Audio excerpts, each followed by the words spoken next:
Sri Ganesha Sharada Gurubhyo Namaha Ramaya Ramabhadraya Ramachandraya Vedase Raghunathaya Nathaya Sitaya Pataye Namaha. Welcome to all for this session on Ramayana to chapter 42 of Yuddha Kanda. In the previous chapter, we saw Rama decided to lay siege over the entire Lanka, and before that, he sent Angada as an ambassador to give the final message to Ravana before the fight begins. And as per the command of Ravana jumped into the mid of Lanka directly to the palace of Ravana, where he was sitting in the assembly with the other titans, and he gave the message telling him either to surrender Sita with full respect or ready to face the death. Hearing the message of Rama from through Angada, Ravana ordered the demons to catch hold of Angada, whereas Angada jumped at that time into the sky, and then with his leg he beaten up the upper terraces of the palace, which were fallen to earth.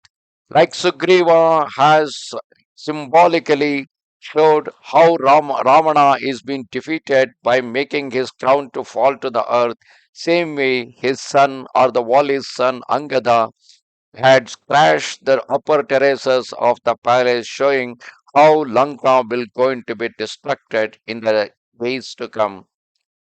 Then those titans approached the abode of Ravana and informed him that Rama and the monkeys had laid siege to the city. This news enraged that ranger of the night, who, repeating his former commands, went up into the palace. From there he surveyed Lanka with its hills, woods, and groves, which was besieged on all sides by countless divisions of monkeys eager to fight. Beholding the earth all brown with innumerable plavagas, in great perplexity he reflected, how can they be exterminated? Having pondered long, Ravana regained his confidence and opening his great eyes wide, he gazed on Raghava and the Simeon battalions. Meanwhile, Rama, at the head of his army, was rapidly advancing on Lanka, which was guarded on all sides and thronged with titans. Thereafter, the son of Dasharatha, seeing that city furnished with flags and banners, remembered Sita and was filled with anguish. He reflected that daughter of Janaka, whose eyes resemble a young doe's, will be prey to anxiety on my account. Consumed with grief and emaciated, she is pining away the bare ground for bread. Reflecting on the sufferings of Vaidehi, the virtuous Raghava speedily issued a command to the monkeys to prepare for the enemy's destruction. During the border of Raghava of imperishable exploits, the Plavagas urging each other on filled the air with their roaring. Let us demolish Lanka with rocks and stones or with our fists alone, was the resolve of the monkey leaders, and under the eyes of the king of the Titans, in order to accomplish Rama's cherished desire. Those troops divided themselves into columns and began to scale the heights of Lanka, hurling themselves on that city with rocks and trees. Those golden hued Pravangamas of coppery countenance, willing to lay down their lives in Rama's service, destroyed innumerable battlements, ramparts, and arches with blows from trees, rocks, and fish, and filled the moats and trenches of clear water with sand, stones, grass, and logs. The commanders led their divisions by thousands and hundreds of millions of thousands attack Lanka, and the Plavangamas tore up the golden arches, broke down the gates that equaled the peak of Kailasa in height, and from the sides of the center hurled themselves on the city like great elephants, with cries of victory to the mighty Rama and the valiant Lakshmana, victory to Sugriva protected by Raghava.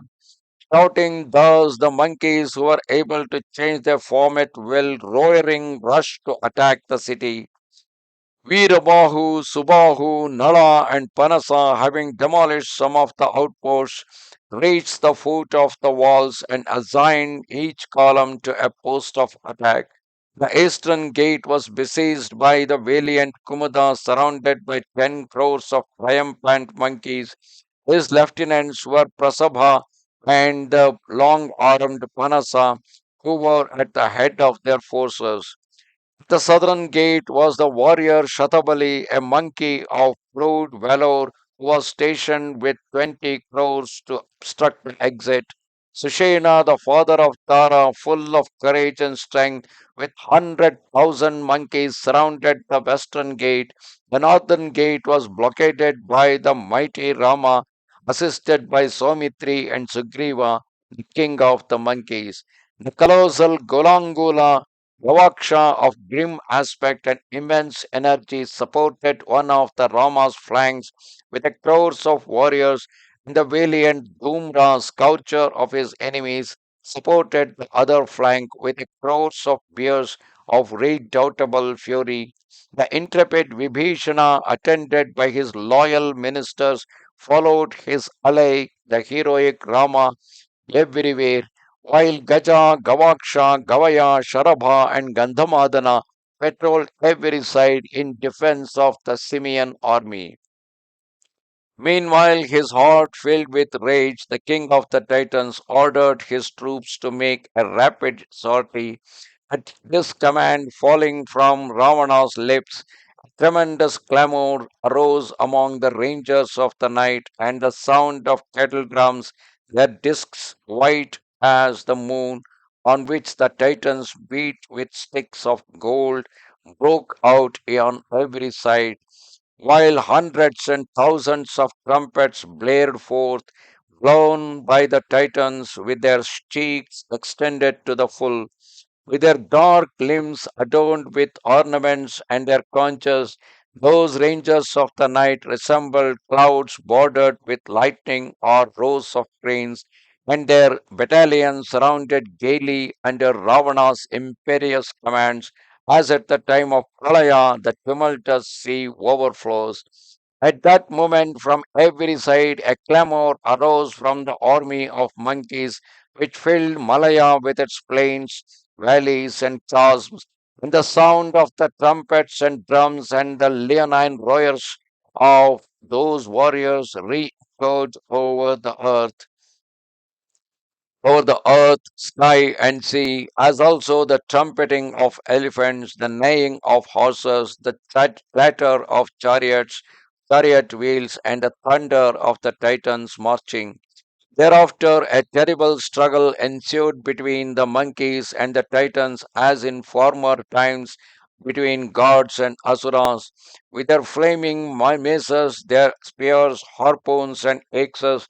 The titans, demonstrating their native prowess, struck the army of the monkeys, and from their side, those gigantic apes attacked their adversaries ferociously with blows from trees, rocks, teeth, and nails.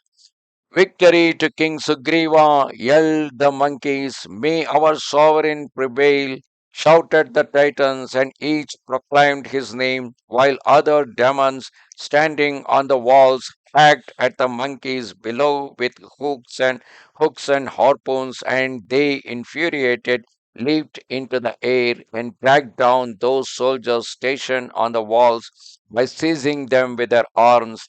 And that conflict between demons and monkeys was appalling, and the earth was covered with mud and flesh in that astonishing fight. Thus come to the end chapter 42 of Yuddha Kanda in Ramayana. Namaste Sharada Devi, Kashmira Puravasini, Tvamaham Prarthaye Nityam, Vidya Danancha Dehime.